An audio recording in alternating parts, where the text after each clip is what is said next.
नमस्कार दोस्तों, government of India ने रिसेंटली नया पेंशन सिस्टम जो है उसको इंट्रोड्यूस किया है। इसका नाम है यूनिफाइड पेंशन स्कीम। इस नई पेंशन स्कीम के सारे प्रोविजंस इस वीडियो में डिटेल में समझेंगे। तो चलिए शुरू करते हैं।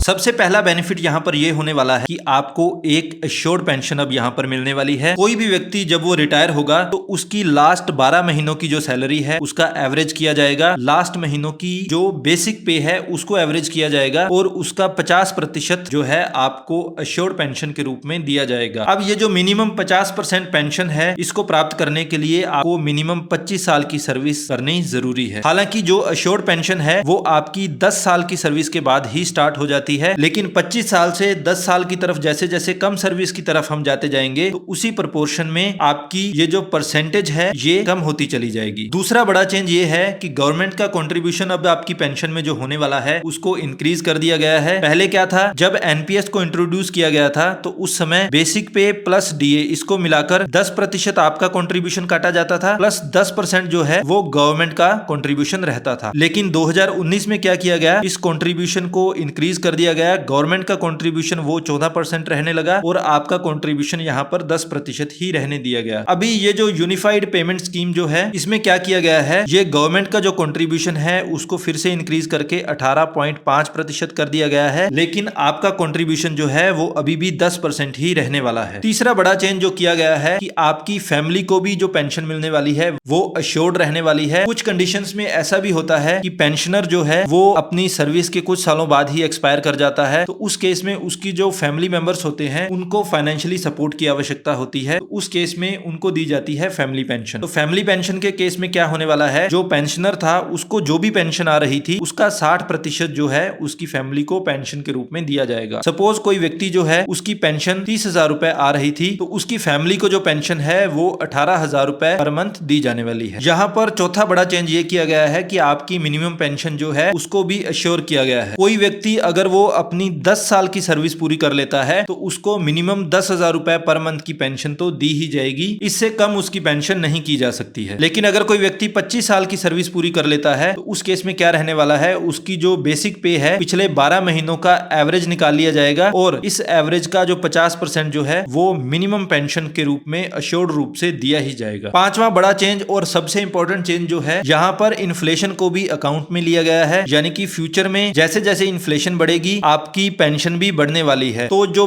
हमारी जो नई पेंशन है यहाँ पर बेसिक पे के अलावा डीए का भी कंपोनेंट रहने वाला है। जैसे जैसे इन्फ्लेशन बढ़ेगी ये डीए बढ़ता चला जाएगा। इससे क्या है, फ्यूचर में जो है महंगाई के प्रोपोर्शन में ही आपकी पेंशन जो है वो लगातार बढ़ती रहेगी। और ये जो डीए है उसके लिए जिस इंडेक्स को बेसिस माना गया है वो इंडेक्स है all India consumer price index for industrial workers. तो सेंट्रल गवर्नमेंट के लिए जब सर्विस में भी होते हैं तो इसी को इंडेक्स माना जाता है, तो रिटायरमेंट के बाद भी इसी को ही इंडेक्स माना जाएगा। इसके साथ साथ छठा बड़ा चेंज ये है कि यहाँ पर आपको एक लमसम पेमेंट भी की जाएगी। रिटायरमेंट के केस में क्या होता है कि आपको ग्रेच्युटी मिलती है, तो ये जो लमसम पेमेंट है ये ग्रेच्युटी के अलावा दी जाएगी। यहाँ पर आपकी ग्रेच्युटी पर किसी तरह का असर नहीं पड़ने वाला है। और ये लमसम अमाउंट कैसे दी जाएगी, लास्ट सैलरी का जो भी बेसिक पे प्लस डीए होगा उसको आधार माना जाएगा और हर 6 महीने की जो आप सर्विस करेंगे उसमें इस बेसिक पे प्लस डीए का 1/10 कर दिया जाएगा और हर 6 महीने के लिए आपको ये अमाउंट दी जाएगी। एक एग्जाम्पल के माध्यम से इसको मैं बता देता हूँ। सपोज कोई व्यक्ति है और उसकी पेंशन है 1 लाख रुपए, तो 1 लाख रुपए का 1/10 आप कर दें तो ये आ जाएगा 10,000 रुपए। तो हर 6 महीने की जो सर्विस वो करेगा वो हर 6 महीने के लिए उसको 10,000 रुपए दिया जाएगा। सपोज कोई व्यक्ति है और वो 25 साल की सर्विस कर चुका है, तो 25 साल में हुए 50 बार 6 महीने आ गए, तो 50 को आप इस 10,000 से मल्टीप्लाई कीजिए तो रिटायरमेंट पर उसको 5 लाख रुपए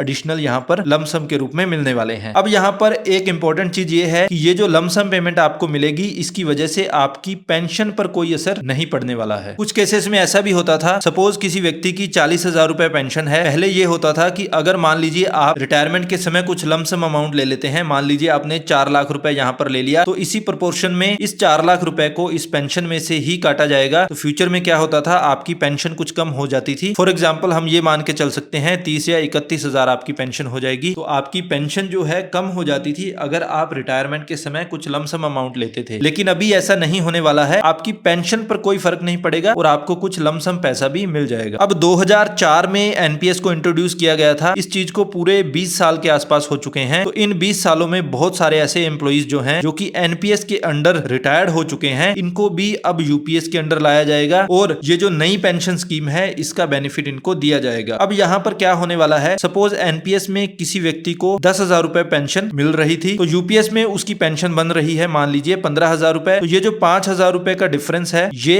हर महीने का उसको एरियर के रूप में मिल जाएगा। ये सारा पैसा उसको एक साथ मिल जाएगा और ये जो एरियर अर्न होने वाला है इस पर क्या होगा, जो पीपीएफ का इंटरेस्ट रेट है वो भी दिया जाएगा जो कि रहता है 7.1% पर ईयर। तो यहाँ पर एनपीएस के अंडर जो लोग रिटायर हुए हैं उनको एरियर भी मिलेगा यूपीएस वाला और उस पर आपको 7.1% इंटरेस्ट भी प्राप्त होने वाला है। यहाँ पर जो भी लोग एनपीएस के अंडर आ रहे हैं उनके पास ये ऑप्शन होगा कि वो यूपीएस को चूज कर सकते हैं और अगर वो चाहते हैं एनपीएस में रहना तो वो एनपीएस में भी रह सकते हैं। लेकिन एक बार उन्होंने एनपीएस से ओपीएस में शिफ्ट कर लिया या दोबारा से कह दिया कि हम एनपीएस में ही रहने वाले हैं, बाद में दोबारा से इसको चेंज नहीं किया जा सकता है। तो मोस्ट प्रोबेबली यही होने वाला है। लगभग सभी केसेस में लोग यूपीएस को ही चूज करने वाले हैं क्योंकि ये यूपीएस जो है एनपीएस से फार बेटर है। हालांकि ओपीएस के कंपैरिजन में अभी भी बहुत सारे बेनिफिट्स यहाँ पर नहीं मिल पाए हैं, लेकिन एनपीएस से अगर हम कंपेयर करें तो ये काफी अच्छा रिटायरमेंट ऑप्शन एक सर्विस क्लास के लिए हो सकता है। ये जो यूपीएस स्कीम है इसके माध्यम से बेनिफिट होने वाला है सेंट्रल गवर्नमेंट के जितने भी एम्प्लॉइज हैं उनको। गवर्नमेंट का ये एस्टिमेट है 23 लाख सेंट्रल गवर्नमेंट एम्प्लॉइज को इसका बेनिफिट मिलने वाला है। ठीक इसी तरह का आर्किटेक्चर जो है वो स्टेट गवर्नमेंट्स के लिए भी डिजाइन किया गया है। हालांकि स्टेट गवर्नमेंट्स के पास ये फ्रीडम रहेगी कि वो यूपीएस में आना चाहते हैं या नहीं आना चाहते हैं। अगर स्टेट गवर्नमेंट्स भी यहाँ पर आती हैं तो लगभग 90 लाख गवर्नमेंट एम्प्लॉइज को इसका बेनिफिट मिलने वाला है। बहुत सारे स्टेट ऐसे भी हैं जो कि